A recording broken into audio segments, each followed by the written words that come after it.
something we all have. Money as a lifestyle. And joining me are guest Hazik. Hi Hazik. Hi, Jalan. Thanks for having me. So how do you see money change people lifestyle?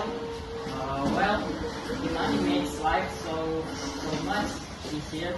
We can pay for food, transport, or something just by using our phone. No need for cash or change.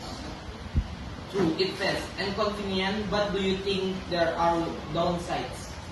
Yes, sometimes people spend too easily because they don't feel the money living. So we still need to be careful and manage our spending. Good point. Money really shows how technology sets our daily habits. Exactly. It's not just a payment; it's a lifestyle. Well, thanks for joining, Hazik. Yes, thanks. And thank you everyone. Stay smart, stay digital. See you.